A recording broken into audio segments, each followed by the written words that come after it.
Hello, my name is Alex, and today we're going to be talking about some X79 and X99 motherboards here on Aliexpress. A viewer from our last video slash podcast requested this, so I'm bringing it to you guys here today and just sharing my thoughts on some motherboards from Aliexpress. Now, the reason you'd probably be looking at Aliexpress for parts is if you can't get anything good locally. So, for example, you can't afford the new stuff, and the used stuff in your local market is just really overpriced, and that's where Aliexpress comes in. They ship pretty much globally, so it's a really good place to turn if you're looking for cheap budget computer hardware to build a system around.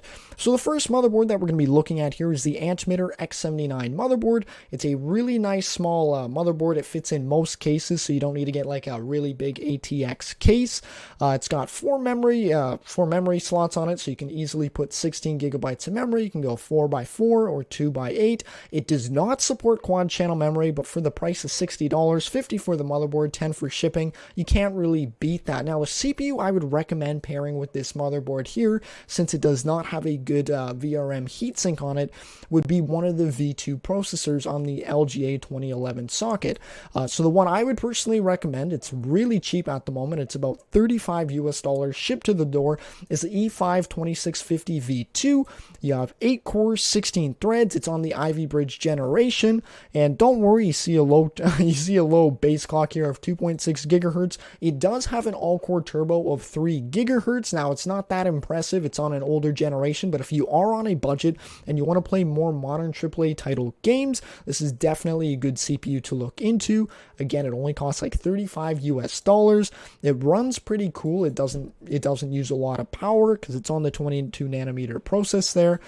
So you can easily pair it with one of these $50 motherboards here. And of course, just a last note, this does have an M.2 slot on it, or most of them do anyways, so you can easily also pair an M.2 SSD, 8 cores, 16 threads, and obviously a GPU like the RX 570 makes for a really good budget gaming PC. Now, one last note on this, I would not be pairing any V1 CPUs at all with this motherboard. I just find this VRM cooling here, which I can't really show you well in the video here, it's just not really that good. So that's where with the V2 CPU, I've had experience with this exact motherboard and CPU combo. The VRM handled it no problem, but I wouldn't be looking at any of the V1 processors. All right, moving along to the second motherboard that I would be potentially looking at for X79 is this Atermiter X79 Turbo motherboard. Which you can see here, it's already a much larger motherboard. I believe it's a full ATX standard there. But the biggest difference that I would be pointing out here is that you have a much better VRM heatsink. And what that means is you're going to be able to run those Sandy Bridge V1 Xeons. So instead of being limited to something like an E5 2650 V2, or even having to spend more on something like an E5 1650 V2, you can go with those Sandy Bridge Xeons. And two of them that I'm going to be talking about here are the E5 1650. This is about what, $45 US, maybe even $50 US shipped to the door. You have 6 cores, 12 threads, and with this turbo motherboard, you can clock it all the way up to about 3.9 gigahertz pretty well. So that works really well there as well. Another Xeon to consider on the Sandy Bridge generation is the E5 2689. It does have a little bit better multi-core performance than the E5 1650, as it has 8 cores, 16 threads. But either option is pretty good, and I mean, for $42 US, 8 cores, 16 threads on Sandy Bridge generation, like, you can't really beat that. Now, one thing that I'm not a huge fan of with this kind of motherboard is that if you're getting one of these motherboards, you are going to be getting something like the E5 1650 or probably 2689, and you are going to be using a lot of power. So now, one thing when you're on a budget, you always have to consider the full build, because it's not just your motherboard, CPU, RAM that you have to consider. You also need to consider your power supply, and the power supply makes a big difference here, because I know the sweet spot for getting a power supply is around that 500 watt mark. But if you're going to be pairing any power hungry components, like for example, those 6 core, 8 core Sandy Bridge Xeons can easily use up to 230 watts from the wall. So you need to consider, okay, what GPU am I going to pair with it? And I just need to make sure I have a 500, 550, 600 watt PSU to pair alongside this motherboard so that you don't overload your power supply there. Otherwise, I think it's a pretty decent option. Again, what, shipped here to Canada, $10 shipping. So what, 75 Canadian dollars. I get a nice X79 motherboard, and yes, they are they're kind of brand new from China. They make their own motherboards there, and you pair it with something like an 8-core Sandy Bridge processor or the E5-1650. So that's the second X79 motherboard I would be considering there. Now, moving along to X99, I personally would be looking at going for a X99 DDR3 DIMM motherboard, specifically paired with the E5-2678V3. I know that sounds like a whole bunch of tech jumble, but if you stick with me here for a second, let me explain. So this is on the X99 platform. We're going from Ivy Bridge and Sandy Bridge, which is on X79. X99 is now the next generation of Haswell, so you get a little bit better single core performance, and you can even use higher core count Xeons. Now, specifically with this combo, why I like to use it, even though it does cost a bit more, you can see the motherboard, we're going from, I think, $75 US shipped to the door. This is more around $80 to $90 US shipped to the door.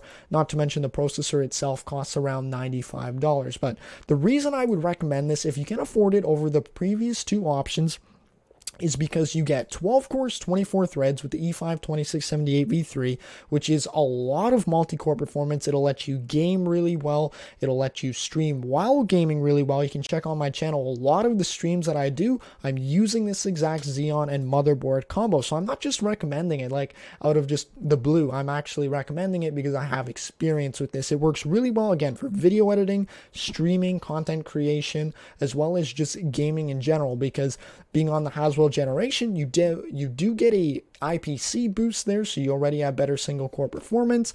With this motherboard, you can, following a tutorial on YouTube, I think Micon's Hardware has a great tutorial on how to do an X99 motherboard turbo on lock hack. Basically, you just have to flash the BIOS.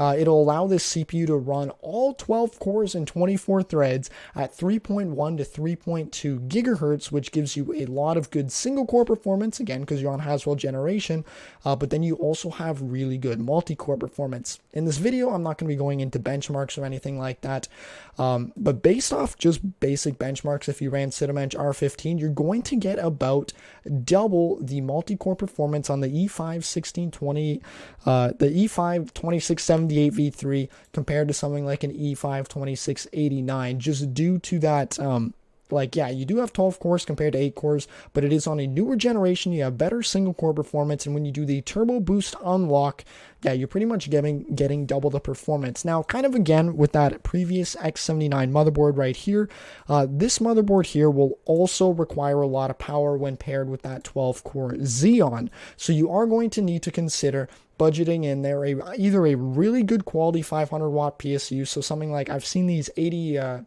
480 watts 12 volt on the 12 volt rail. What I'm saying is there's a 500 watt PSU on Amazon. It's the EVGA 80 plus white rated power supply, so that's 500 watts, but it's a good power supply because it gives you 480 out of 500 watts on that 12 volt rail. So that's the biggest thing to consider when you're dealing with power supplies. Always check how much wattage is actually on that 12 volt rail, because that is the most important when it comes to building your system and just figuring out how much power do I actually need to allocate to my parts, because the 12 volt rail is what powers your motherboard, it's what powers your CPU, and of course it powers your video card, so you need to make sure you have enough on that there. So just a rough power estimate with this Xeon here paired with this motherboard, you could probably need a budget at least 220 watts just for the processor alone, and then if you add yourself like an RX 570, you might be pulling somewhere around 360 to 380 watts when under full load in games. So yeah, a good quality 500 watt PSU might cut it there. Again, the reason we go with DDR3 with this specific CPU is because it supports it, and DDR3 registered memory is really, really cheap. You can either get it here on Aliexpress, you can get a kit of, let's say you wanted, do they have kits here? No, but you can just say you want an 8 gig memory module here. It's about, well, that's a 16 gig. Okay, 8 gig memory module, it's about $20 US.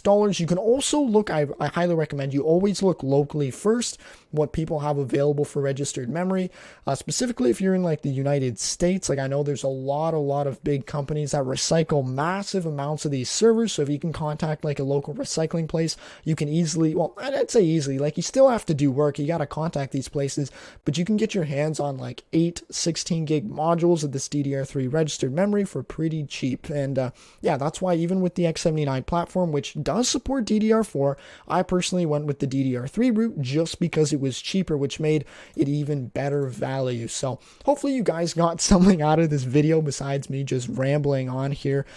Quick summary again: if you're on a super tight budget, you want to play AAA title games around that 60 FPS, 75 FPS mark, you can easily get yourself a Atermiter X79 motherboard, the super cheap one for $60 US shipped to the door.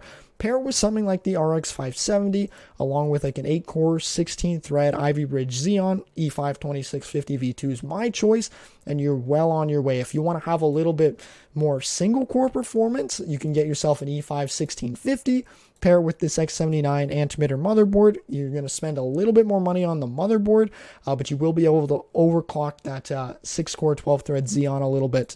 But my personal favorite, again, is this X79 DDR3 motherboard, or X99 DDR3 motherboard, and paired with the E5 2678 V3. I think it just offers the best performance, and this combo here, X99 motherboard, E5 2678 V3, I believe will last you the longest as well. So it could be a really good play there in terms of what you're actually going to go out and buy. And yeah, if you guys have any questions, you can always feel free to reach out in the comment section below. I do my best to reply to all the comments, and if you did get value from this, you can of course leave a like on the video. And if you want more content like this, you can request different ideas in the comment section, and as well subscribe so you don't miss the next upload. And yeah, hopefully you got something away from this, and yeah, cheers, thanks.